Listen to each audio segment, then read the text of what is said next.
over fiction. It's time for the Rundown with Clint Watson here on ZNS, where only the sun covers the Bahamas better. By giving unconditionally, not expecting anything in return, I thought was a wonderful way of showing this love, and I believe that it is love that truly draws people, and so I thought we could cover a lot more people by feeding. Volunteers, you know, they have truly been sold. My passion is to help, and I thank God for what I can do through the help of Bahamas Feeding Network.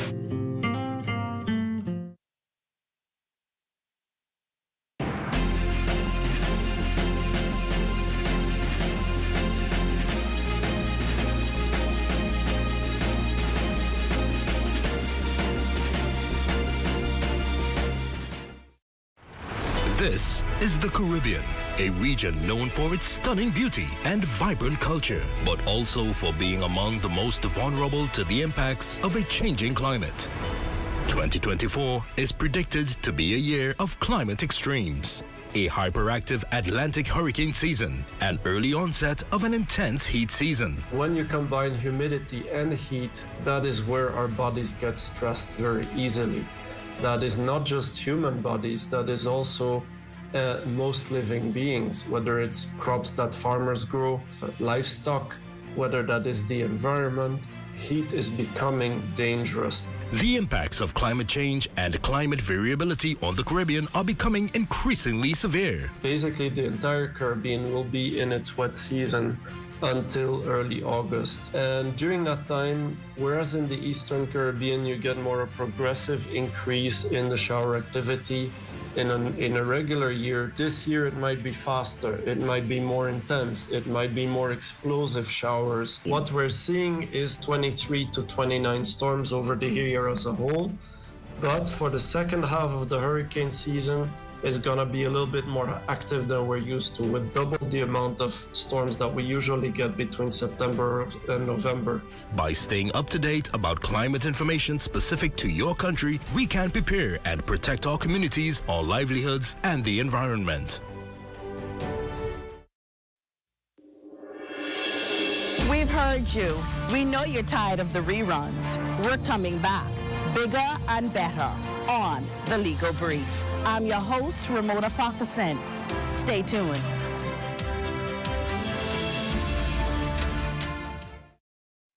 At Harold One, I'm Ted Jervis, and this is ZNS.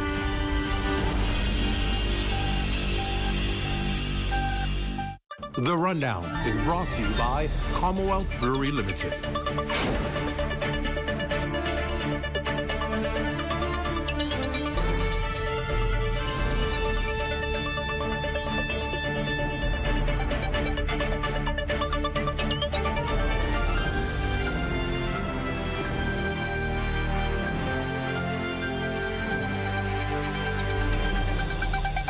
Good evening, everyone, and welcome to the show. It's great to have all of you with us again for another night. Well, this just coming in, happening earlier today, an alleged shooting between two public bus drivers, leaving passengers and eyewitnesses shocked and in fear for their lives. Now, LaDawn Davis is live in studio tonight with the latest on this incident. LaDawn, what can you tell us about this? Yes, Clint, the incident unfolded on Yamacraw Hill Road. Reports say that the two bus drivers got into an argument which turned into a bullet match. Thankfully, no one, including passengers, were injured.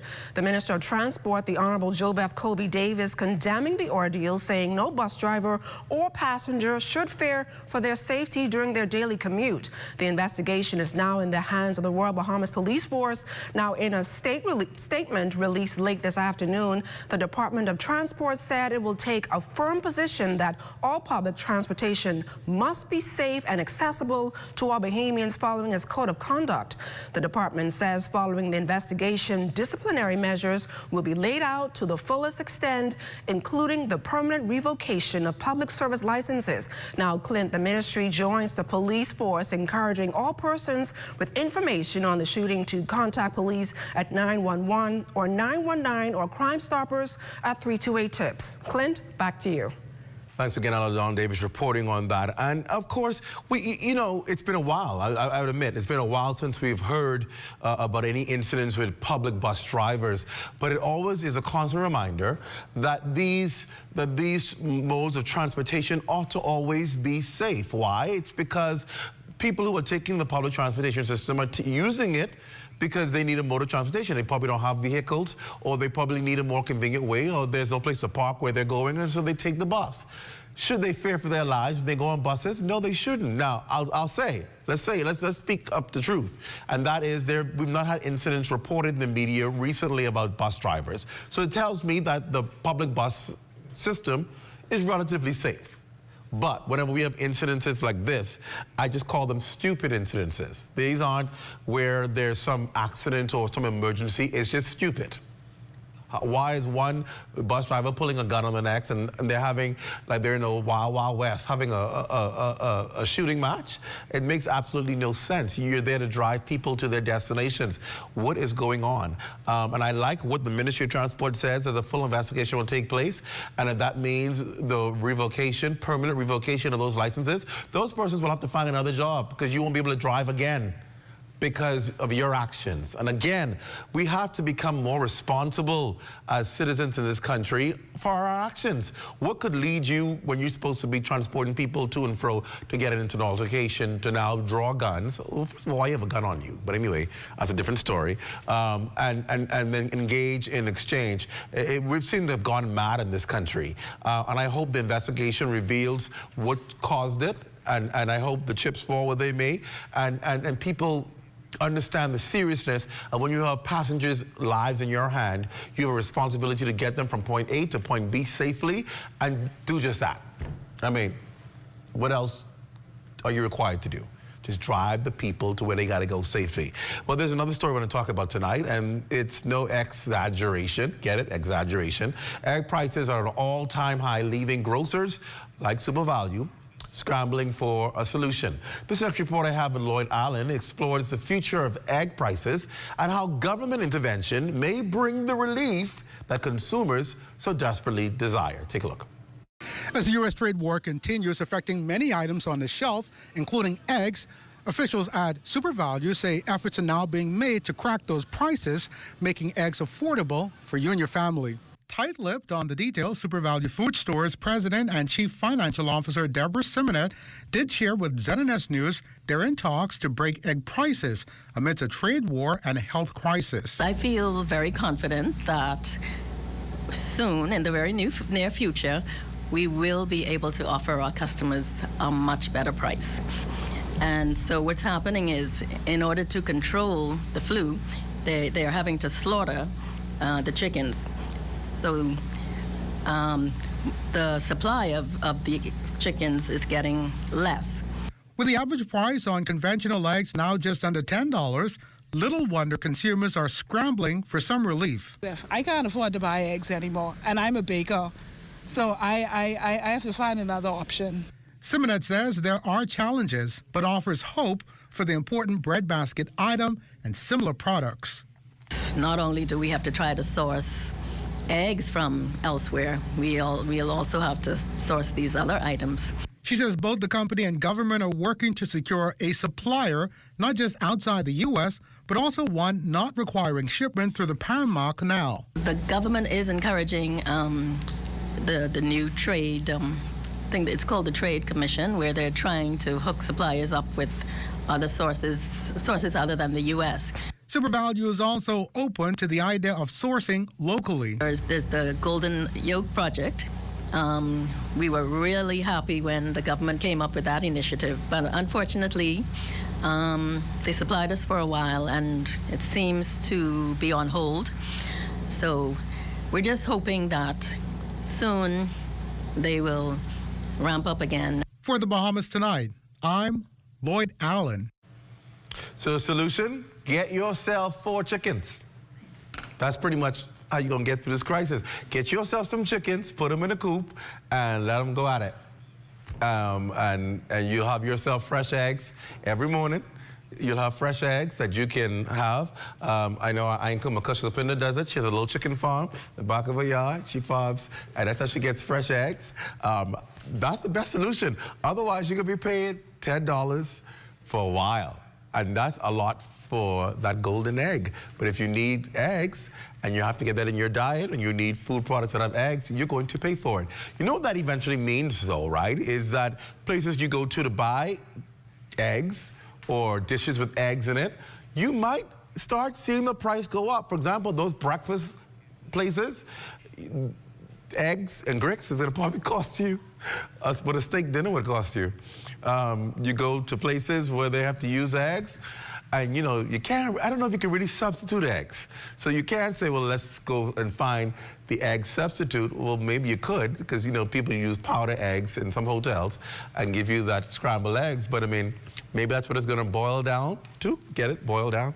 Maybe that's what it's going to boil down to, because this crisis is going to be with us for a while. And as you heard them say, in order to get rid of this bird flu, they've got to slaughter the chickens, which means you got to now have new chickens to grow to begin to lay these eggs. So it could be some time before we see this crisis end and egg prices drop again. And so my advice to you is, if you don't want to pay $10 for a carton of eggs, you go find yourself some chicken and you start letting that chicken lay some eggs. And if that doesn't work, then you might have to find an egg substitute, at least for the time being. Well, here's another situation that we need to find a solution for. On a more serious note, the Attorney General, Senator the Honorable Ryan Pinder, recently dashed hopes and triggered strong reaction when he announced there was unlikely to be any further movement on the proposed marital rape legislation. Now, proponents have long been pushing governments to move on this effort, but the subject remains as controversial as is divisive. And now activists are again urging the government to get the legislation across the finish line. Here's Corville Pyfrom with that story. Obie Wilscombe's passing in 2023 was a setback for proponents of criminalizing spousal rape would not be an exaggeration.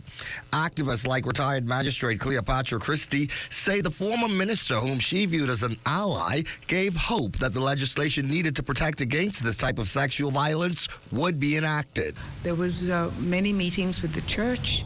There were meetings with groups throughout the community, the University of the Bahamas, and I really was under the impression that we were on a great path to having this legislation passed. But Attorney General Ryan Pinder, all but ruling out that there would be action on such legislation in this term, has left these activists almost dumbstruck.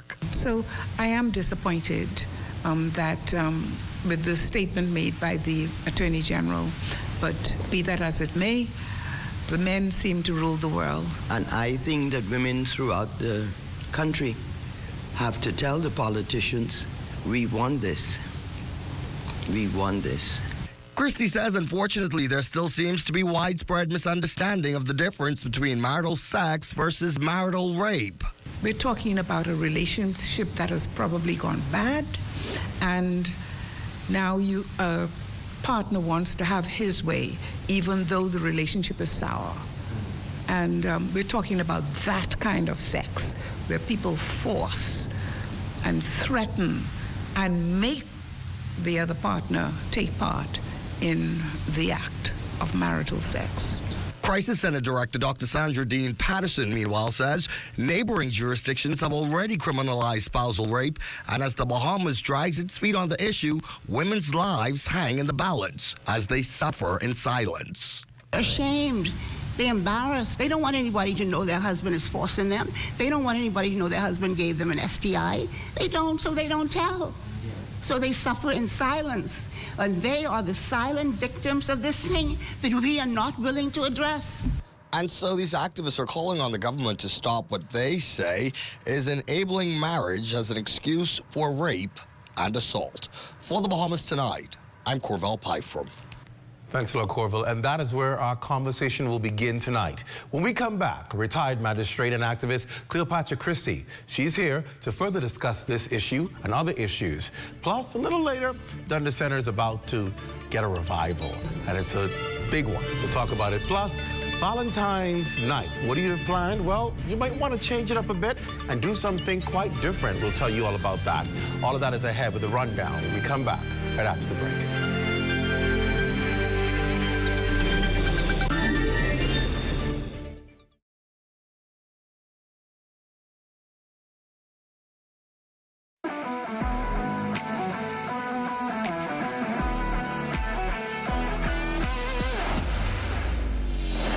I'm a striping group of companies. We have been in Exuma now for the past 4 years, carrying out our paving program. A part of our company's philosophy is to do some work to international standards. So when you look at our paving division, we have a state-of-the-art lab to do all of our testing in-house, as well as a state-of-the-art asphalt plant with a trained technician carrying out the work on that site. The overarching goal of our company is to produce the work that we're doing in the entire Bahamas to international standards. We also make a difference by the training of our staff. We have a very intensive training program going on to where we are teaching our young men how to learn the art of striping. Being a young man myself, I've made mistakes in the past. I was given a second chance to better my life, and it's only fitting that we pass that along. What's important for us is giving them a second chance for them to get a skill and a career that could take them further in life.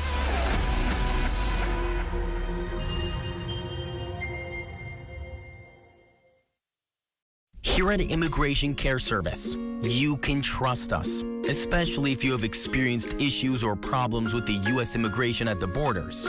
We'll do our best to provide options and solutions to immigration roadblocks, so travelers can continue visiting the U.S. and residents can continue living their lives in the U.S. without worries.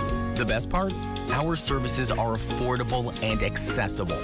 Take the mystery, confusion, and fear out of your immigration concerns. Contact Immigration Care Service today.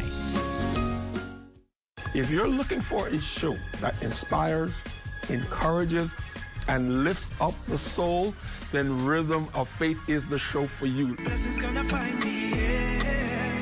Oh, yeah, yeah, yeah. That's why I feel on my life.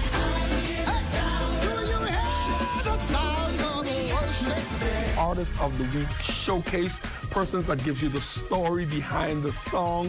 Catch Rhythm of Faith, Sundays, 6 p.m., ZNS Television Network.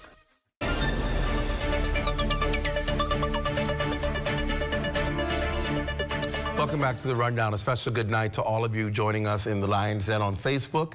And then, of course, those of you joining us by YouTube. And, of course, our audience in the Turks and Caicos Islands who are watching on either Flow or Digicel. And then here in the Bahamas, you're either watching on BTC Flow or you're also watching on Cable Bahamas. Wherever you're getting the Rundown, thank you for being here tonight. Well, my guest tonight is someone who's been very involved in the fight and the support of what the work of the Crisis Center. She's the administrator at the Crisis Center, and obviously someone who is passionate about a lot of the topics we've been talking about tonight. Cleopatra Christie is here to continue our discussion. Thank you so much for being here in the Rundown. Thank you. Before the break, we played a story, obviously, with our news team speaking to you and your colleagues about certain decisions that have happened recently in the media. I want to talk about two of them tonight, but I want to start where we left off in that story, obviously, on marital rape. The government saying it doesn't appear that this term in office, they're going to bring the legislation to governing marital rape. Now, this has been a very controversial topic. But I don't think you see it as controversial. I think you see it as a necessity. Talk to us as to why you believe that there needs to be legislation to criminalize marital rape. Yes. Well, thank you for the invite, and thank you, Mr. Watson. But let me just say, the question and the topic of marital rape has been around for a long time. Women, obviously, in the early centuries were treated as chattels, nobodies. And of course, here we are in the 21st century discussing a woman's body, discussing marital rape. Some people think that the marital rape destroys or is destructive to the marriage. But listen, what we're saying is that in a good relationship, in a good marriage, we love each other. Right. We share our bodies. We submit to each other. But when a relationship has gone wrong, it's gone sour, and it's no longer what it used to be, and you have a partner who takes advantage of his power and strength and forces his partner to have sexual relations. And what we say is, we see this every day. We see it often. It's not right. It's in breach of a woman's rights. I mean, shouldn't she have some say over her body? Can't I decide when I want to have sex? And if I don't, can I not say no? And so we have been agitating for this amendment for some time. The government made the proposal, I think, in 2022. They recommended a change of the law, amending the Sexual Offences Act. And of course, once the message got out there, it just was ripped apart. The church attacked it, various community members, and a lot of women, surprisingly, attacked this question of marital rape. But we're not saying that we want to interfere with the marriage. We're not saying that the church, the message of the church is wrong. It's wrong in terms of what they preach about marital rape. They're saying, look, this is my wife. I can have my way with her anytime. I don't need to ask my wife's permission. You don't agree with that? I don't. We're human beings, and and this is the 21st century. And what I'm saying is, if you're in a loving relationship, the question of rape does not even arise. Who uses that word? No one. Right. But it's when the relationship is not what it ought to be that the question of rape arises, because it happens often. There's been the argument that we do have some protection in the law, in our Sexual Offences Act. There is grounds to cover if a wife feels she has been violated or assaulted. There's assault. There's reports can be filed. Do you believe that exists, where a woman, if she believes she has been attacked, which rape is a form of attack, that she can still press charges and get a conviction? I don't think so. You don't think so? No, because the Supreme Court in 2022 ruled that the marital rape does not exist in our law, and it doesn't. When you read the Sexual Offences Act, it says quite clearly the exception is your spouse. So if a woman right now, based on our laws, is attacked by her husband and use the word raped, or forced sex on and even beaten or distressed, there is no protection for her to file a case against that person? Well, you see, now what you've done is you're talking about sex, and you're talking about beating, and you're talking about assaulting. So there is protection for that? Yes. So if your husband assaults you, you can make a complaint to the police, of course, yes. If he beats you, however, whatever form that beating takes, of course you have a redress. You go to the police, you make that report, and they investigate. Right. And eventually is charged. Okay. And sometimes husbands threaten. And they could be charged again with threats of death. I'm going to kill you.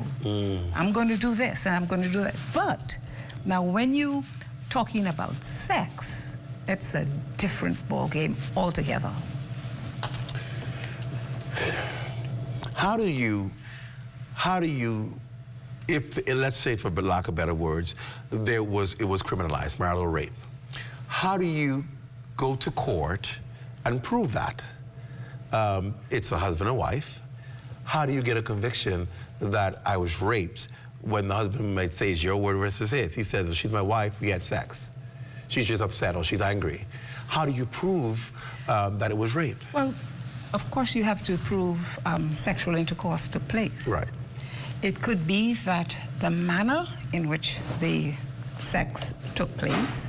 It could be the force, which would leave tales behind, a telltale, either bruising or cutting and all of that sort of stuff. So you would rely on the medical evidence to corroborate the story of the wife. So, yes, in most cases, it's his word against her word. And then the court is left in the dilemma, well, or the court or the jury is left in dilemma, who do I believe? But many cases go before the court, and you have a complainant who's complaining about an act, and you have a defendant who's saying, well, look, I didn't do it. And either the court or the jury have to decide, well, who's telling the truth? How did she give that evidence? How did she appear? How did he appear? So, yes, courts and jurors make these decisions all the time, the question of credibility. Let's look to the another story that came out this weekend and early yesterday, obviously. A father settling for a plea deal for 5 years after you know, allegations of, how do we describe that? Sexual misconduct with his 3-year-old twins. It's a shocking story, and it's a story that we all should be ashamed of and hang our heads in shame. It affects us all when we hear what was done to these young children. Well, it seems to me that the public is outraged at the sentence that was passed. Yes. Well, as I was making the point yesterday, the question of plea bargaining has been with us for all of the years that I've been in the public service. That's many years. It's a big thing in the United States. It's impossible for any court to wade and work its way through the number of cases on its calendar. You cannot do it. You only have 360 days in a year, and so many of those days are weekends, etc., etc. So it's impossible for a court to hear all of the cases that are set on its calendar. And so the question of plea deal is a very relevant process and method that we must talk about. And it's unfortunate that many of our, the public, they don't work in the legal arena, so they don't know about plea deals and what goes into a plea deal. And plea deals are necessary. It's a necessary part of our judicial system. It is important. I agree, and I think many people will say, well, while that's good, can we decide that certain cases should not be pleaded out, that they should go to trial, and maybe some of the other necessary cases, and the little traffic cases, the little minor misdemeanors, maybe you plead those out, but cases like this, where something egregious like this happens, should not be a plea deal. It should go to trial and face a maximum sentence? No, well, look, what about murder? What about manslaughter? People plead guilty. There are plea bargains in relation to those matters. People are charged with murder, and there's a plea deal down to manslaughter. So it's the same thing. It's important, but realize, as I was saying when we had the discussion earlier on in the week, just take the number of murders that we've had in 2024. That bundle is joining a queue that's been 20, 21, 20, and it goes on and on. And so when are we going to get to those cases of 2024? Point. And when are you going to find people that give evidence after years have passed and they don't remember anymore? Okay, there you go. Memory dims, time dims your memory. And so it's important for us to talk about plea deals, what goes into it, how it is done, what considerations are given. Those are discussions that take place between the prosecution, defense, and eventually the court is involved. So we, the public, need to just make our people aware as to how and why it's important and how this particular decision was made. But in fairness to the judicial system, while the prosecutor and defense negotiated for 4 years, it was placed before the court, and the court says, well, I see what you've done, I hear you, but I think 5 years is the appropriate sentence that should be passed in this case. And the court passed a sentence of 5 years, and we're here complaining that he should have gotten more. We've seen a number of cases recently that lead to what people like to refer to as maybe these persons who are responsible are having issues, mental illness, and all of these things. Is mental illness a bigger concern that we're placing emphasis on in this country? When you're seeing crimes now being committed and people are saying, oh, this is a patient, this is somebody who's struggling with mental illness, that's becoming scary in this country. It is, but it's real. It's real. And when you turn the TV on in the United States and the UK, it's the same thing. It's the same thing. People are questioning whether this person is well, you know. So the mental stability plays a very important part in deciding and help deciding whether this person goes to court, what issues are heard before the court, and etc. What advice are you giving people? Because I remember the crisis center, and again, let's remind you, crisis center is not just for women. It's no longer the women's crisis center. It's a crisis center. It encompasses everybody. What advice are you giving to people are focusing on love this week and couples, and but everybody's hoping for a grandiose week. What advice do you give to Bahamians, particularly when we talk about relationships and we talk about what people are experiencing and what the repercussions of their actions are? Well, we at the Crisis Center, we place an emphasis on healthy relationships. And that's what I would recommend, healthy relationships.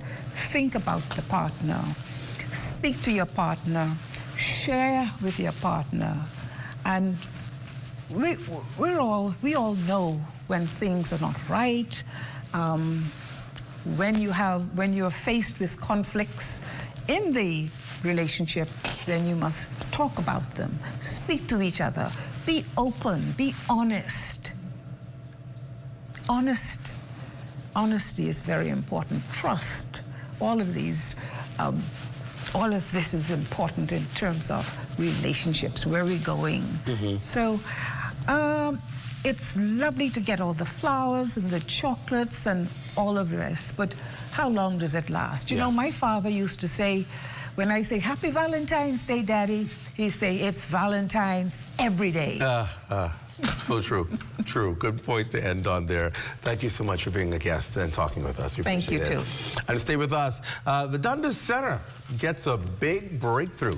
We've got a story, we've got a star of the stage here to talk all about it when we come back. Stay with us.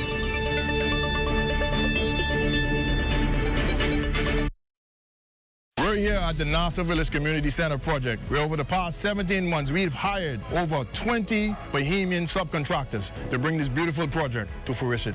I've been living in Nassau Village for more than 19 years, and to see a project like this brings great joy and pride to me. This state-of-the-art multi-purpose community center will serve as a crime-fighting initiative in the community, also help with the education of our kids in this community, and a hurricane shelter. Yeah, and it also shows what we as Bahamians can achieve when we work hand in hand with each other. We have the technical know-how, and we can pretty much deliver on any project here in the Bahamas or in the world. Bahamas Pipe and the Bahamian Company, they prove that they believe in Bahamians. Based on the outcome of this project, I don't think they're disappointed in giving a small person an opportunity to do a job such as this. The more opportunity they get, the more opportunity we will get.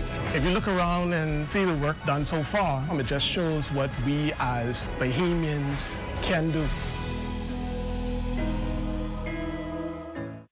The internet isn't just for surfing. There's a sea of shoppers buying online, and you can connect with them on Tingsy.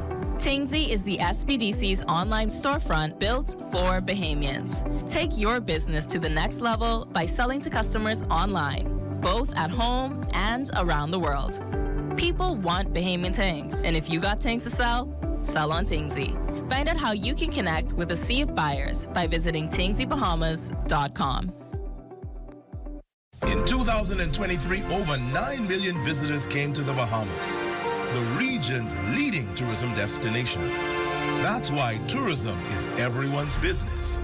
Paradise is not only found in Nassau, but throughout our 16 island destinations. That's why tourism is everyone's business. Over 400,000 Bahamians depend on our tourism-driven economy. That is why tourism is everyone's business. It's the passing on of our traditions and our cultural heritage to the next generation. That's why tourism is everyone's business. Tourism is everyone's business. From the straw we plant, to exploring our Bahama blues, to experiencing the greatest show on earth. No matter who you are, we all have a part to play in our tourism industry. This is our country. These are our islands. This is our home. That's why tourism is everyone's business.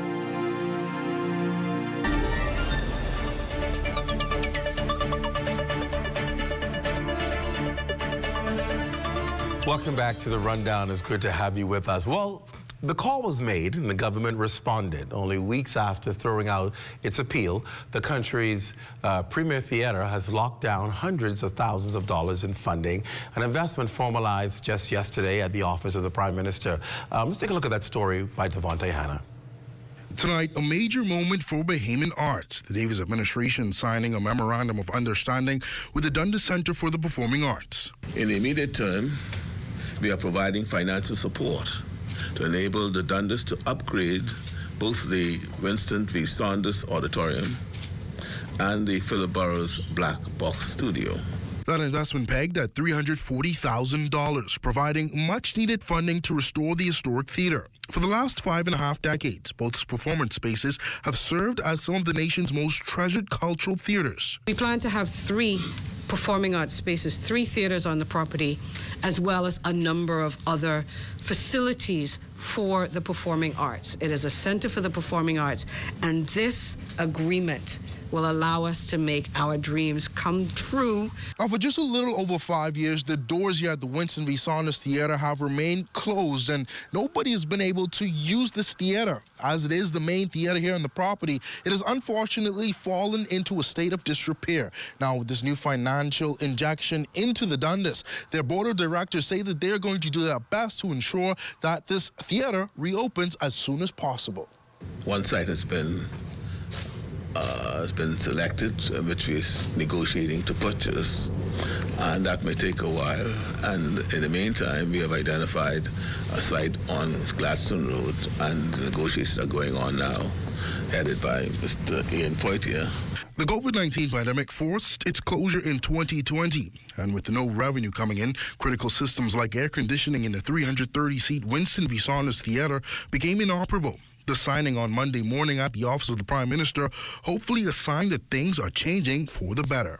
In that 51 years, this is the first administration of any Bahamas government that has ever given the Dundas anything. Recognizing the integral role the Dundas plays in the development of Bahamian artisans and culture, Prime Minister the Honorable Philip Davis gave the Dundas team another source of assistance through the Minister of Culture. Under his line item of culture, the Dundas should be added for an annual grant to help with the maintenance of the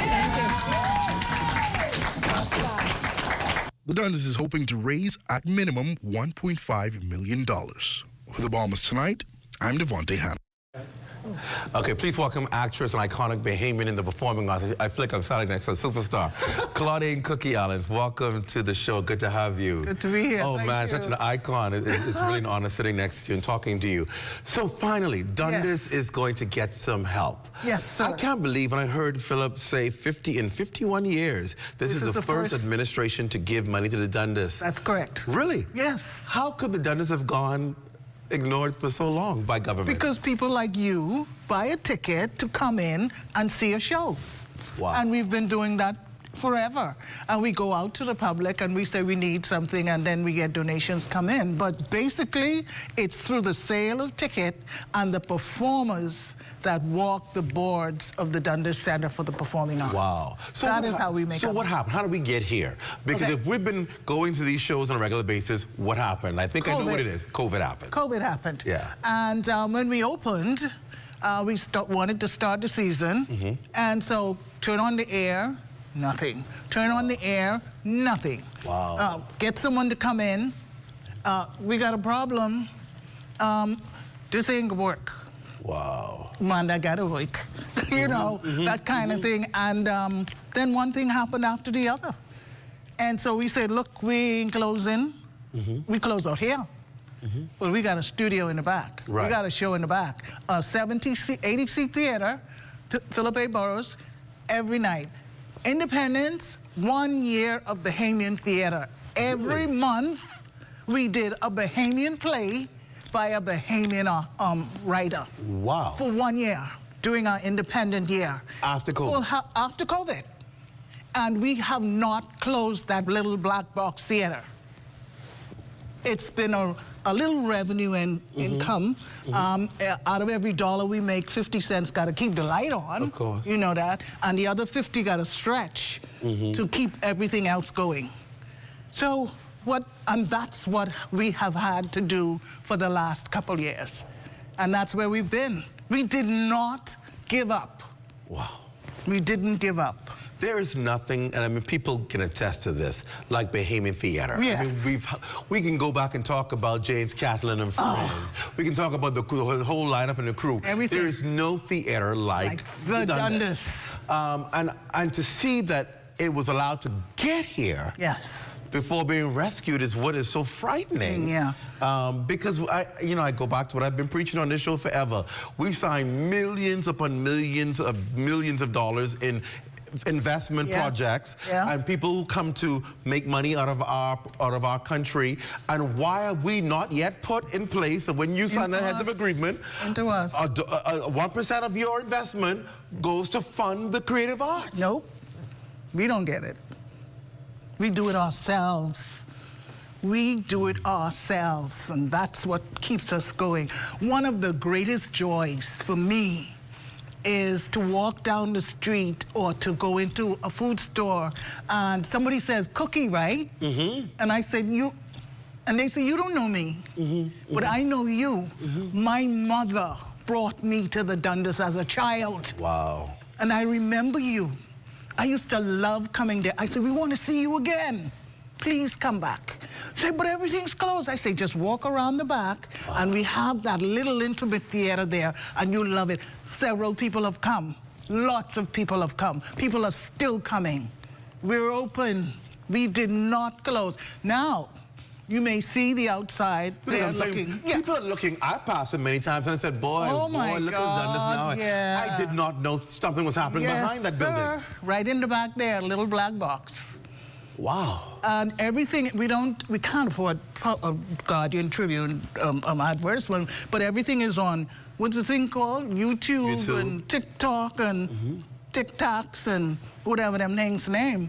That's where everything is. So you've been advertising your plays. You put it on social media to strike out costs. Yeah. Okay, so I'm going to tell you right now, going forward, whenever you have to advertise a play, you bring in the Saturday and we'll advertise it for you free of charge. Hello, Philip Burrows, Nicola Bethel, did you hear this? We will promote anything that Dundas is doing. We will promote it, the commercial, free of charge to the Dundas. Thank you. And we've been getting this. I must my heart goes out to the general public to say thank you. Thank you. We cannot say it enough. You've not given up on us, and we have not given up on the public. We are here to... Government is prepared to inject $340K right at the top. How soon you getting started? I know you're ready. You're already.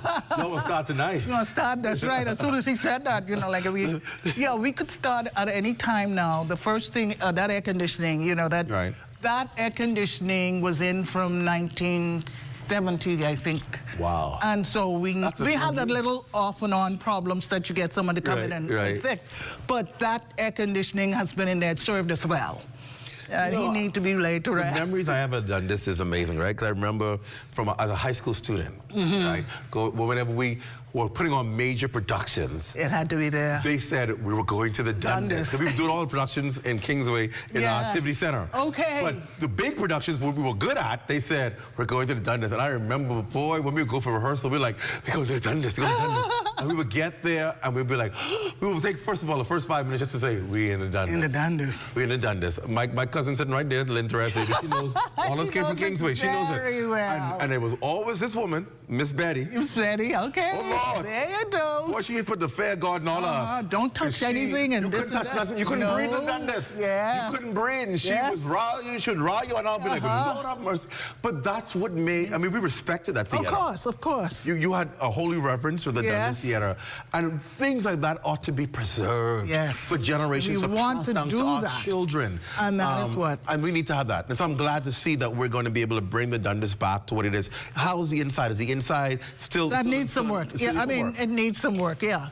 What happened also, a grape tree outside, he decided to fall. Oh, Lord have mercy. Over the men's bathroom. One big hole in the roof. Oh, Lord. All of the trees in the Dundas yard are ancient. They're almost 100 years, more than 100 years old. The building is over 80 years old. Wow. So that place is our pride, man. It's our pride and joy. So, I mean, seeing it like that, I mean, we go there every day, and it grieves us that we have to leave it and wait. But we never gave up. We never gave up. That's amazing. And we have friends who would come and support us at all times. As a matter of fact, we're doing, before we got the injection, sorry, a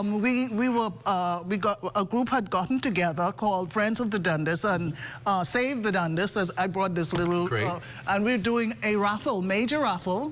Tell us about it. So yes, we can be a part of it. On the 3rd of March it happens, and those are the major prizes, excellent prizes. Some great prizes. I see already. Yeah. $5 per ticket. Where can people get a ticket from?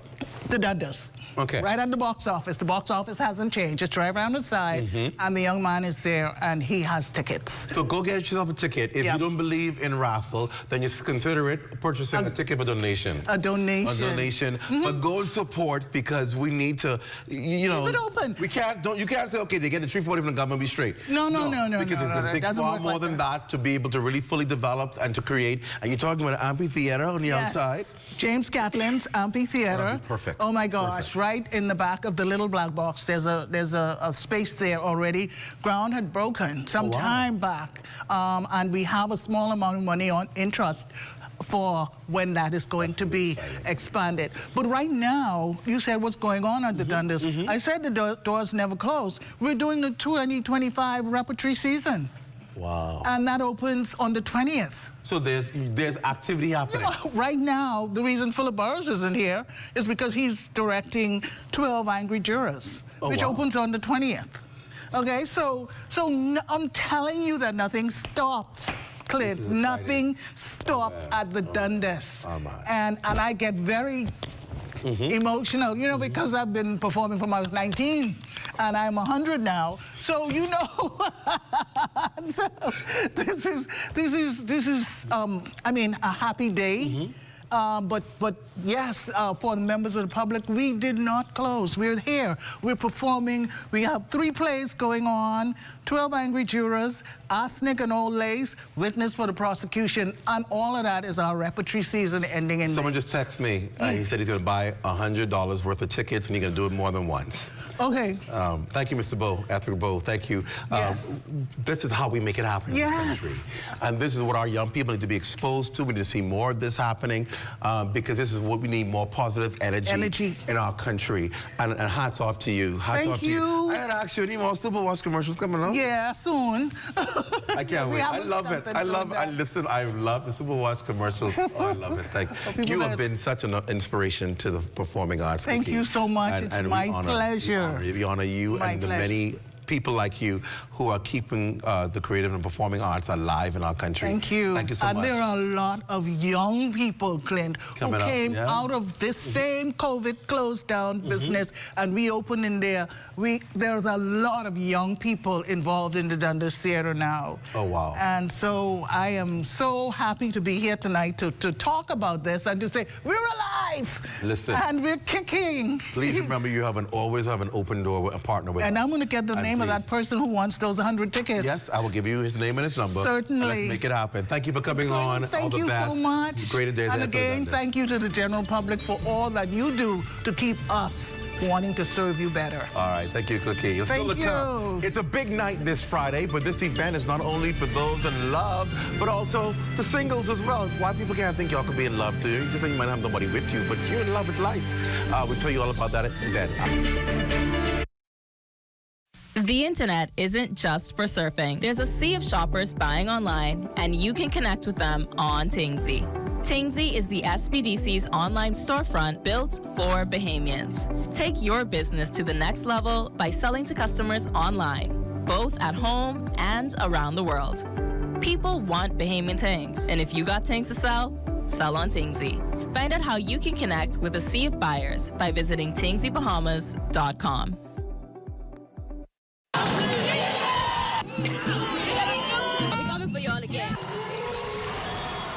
Are you ready for the hottest sports show on the market? It's called The Timeout, Sundays on the ZNet Television Network. In our first show, 4 decades of sports in the country.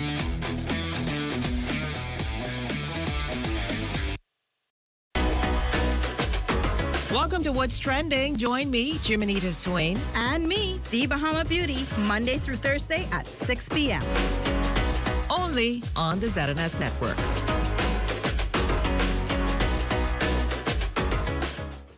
If you're looking for a show that inspires, encourages, and lifts up the soul, then Rhythm of Faith is the show for you. Blessings gonna find me, yeah. Oh, yeah, yeah, yeah. That's why I favor on my life. Do you hear the sound of worship? Artist of the Week showcase, persons that gives you the story behind the song.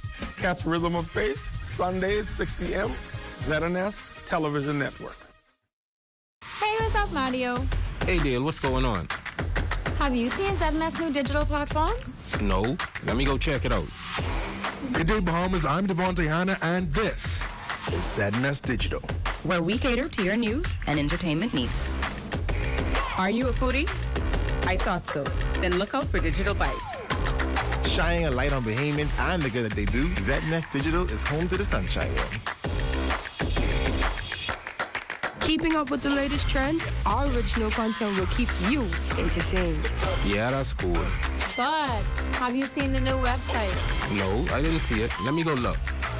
We're still your most trusted source for news and information. That's ZNS Digital? Yeah, that's ZNS Digital, the people station in your pocket.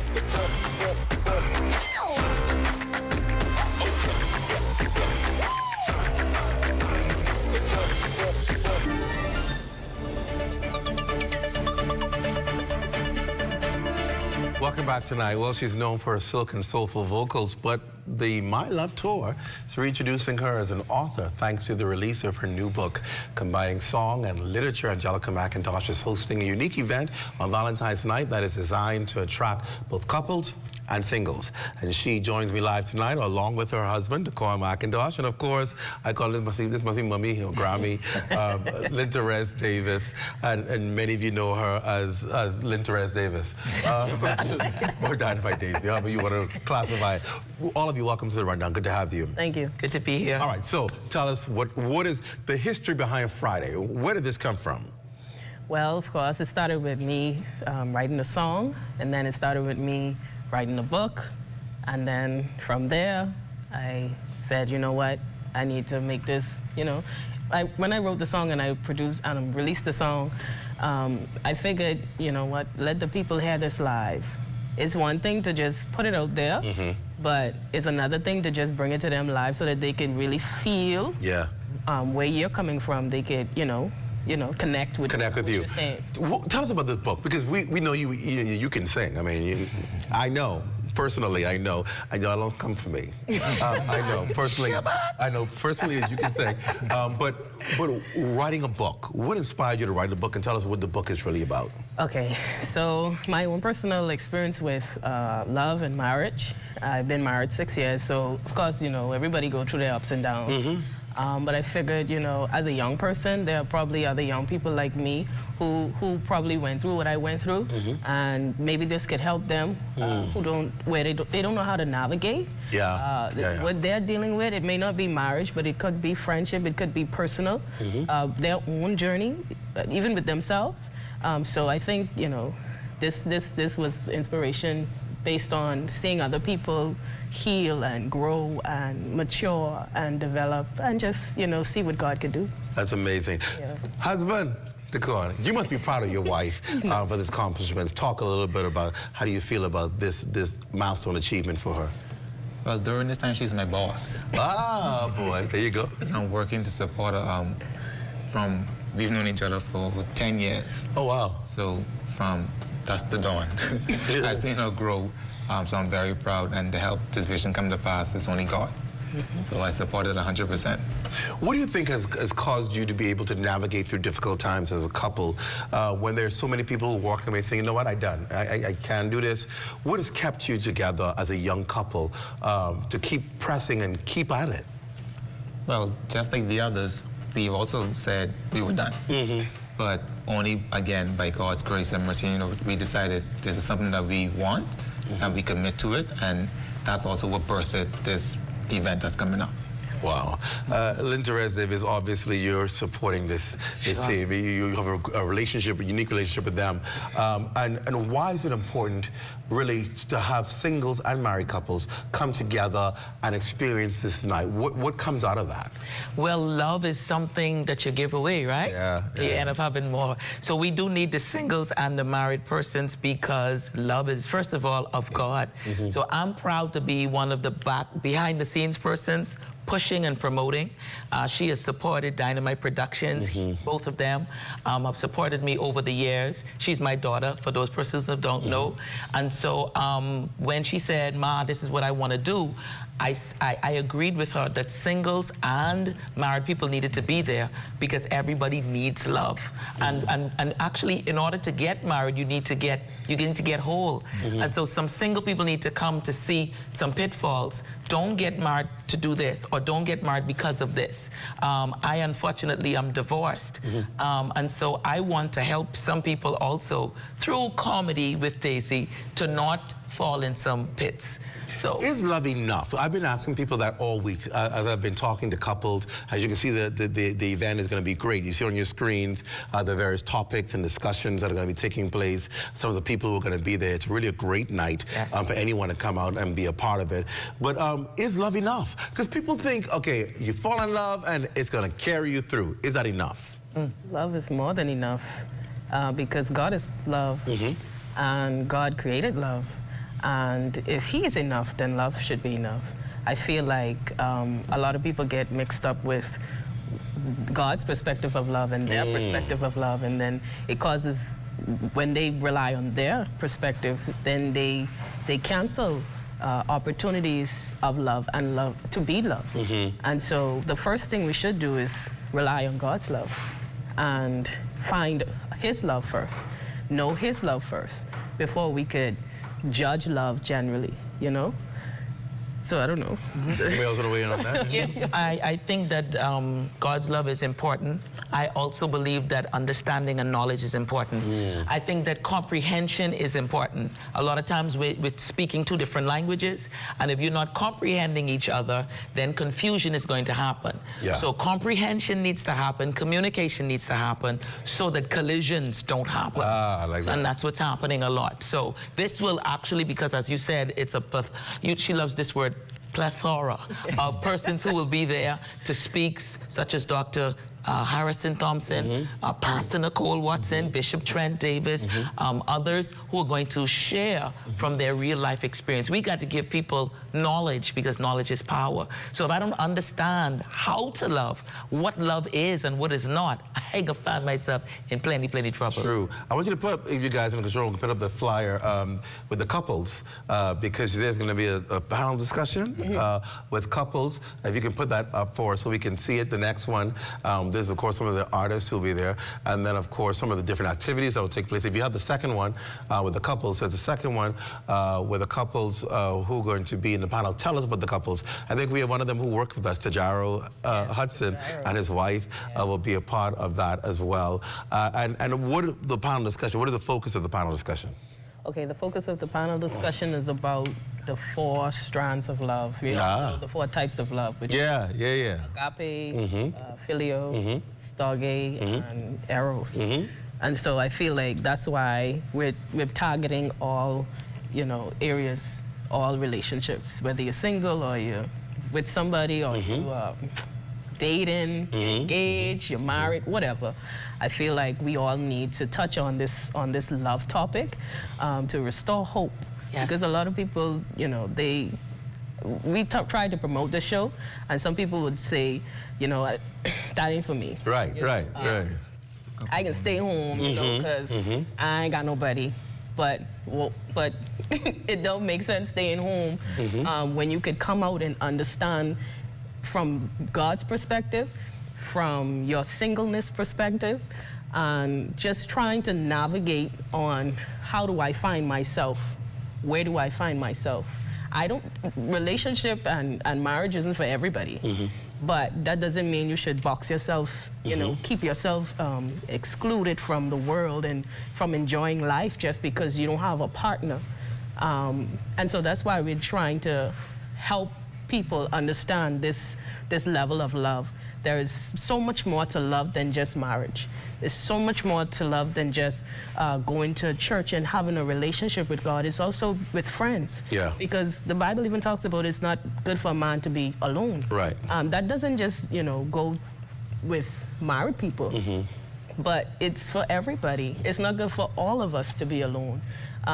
Not saying that we don't need alone time, but I feel like you still need somebody. Somebody in their life that you can talk to. You still need somebody to help you get through some difficult times. And so with that understanding, then you'll be more inclined and more open to receiving from the other end. And not only receiving from the other end, but also being open to be kind and compassionate, because some people think because they don't have nobody, that nobody loves me, nobody cares. And I've heard so much of that, even promoting the show, even talking about this love thing. A lot of people are shutting away from it. And that's why we're bringing it. We believe this is what God wants us to do. Yes. And I think this needs to be brought to the people. Love is really, you know, drifting. And even the Bible talks about it. It will wax cold, unfortunately. But we don't have to. Right. We don't have to. This is going to be an exciting night. Of course, giving them information. It's this Friday. Tell them when, where, and how. So it's going to be at Bahamas Christian Fellowship, right on Kamika Road, right next to Popeyes. You can't miss it. They know it because of that. Yeah, because of that. What time? It's at 7 p.m. Doors open at 6. Bring your family, bring your children. We have something for them. Yes. You have a children's section. Yes. You know, people always say, I have no place to keep my kids. $10 and your children will have a snack and a wonderful movie. Okay, so bring the kids and let them watch the movie while you get all the information you need to get. It's $25 at the door, $25 in advance. Yes. $30 at the door. Where can they get tickets? You could share tickets at Golden Gates. I think there's some still at Bahamas Christian. Or they can call us 557-4684 or 451-3597. So, yep, just ring us. We'll bring you tickets. Right. So instead of trying to stand on a long line to go to dinner on Friday and having the same old food you spend all the time, I spending a lot of money because dinner ain't cheap no more. Nope. Go and do this and be around other couples, other singles, get music, get information, get discussions, have a good time, and save some money. Food can be there as well. Yeah, so listen, what better can you ask for? All right. Thank you so much, all of you, for being on right now. I appreciate it. And all the best on Friday night. It's going to be an exciting night. Yes. All right. Well, that does it for the run. rundown. Be sure to stay tuned and locked on the ZNS Network for the Bahamas tonight at 11. It's the final newscast in the country with the latest news and information with Royston Jones. And Royston's already in the building. He's getting ready for the 11 o'clock news. Be sure to join us then. For all of us here at ZNS, I'm Clint Watson. Thanks for joining us. Good night, everyone.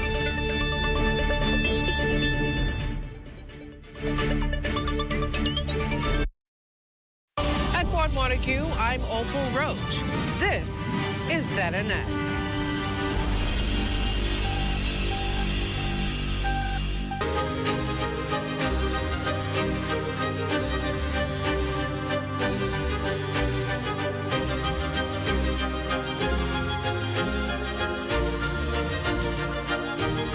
The National Insurance Board, is it a blessing or not?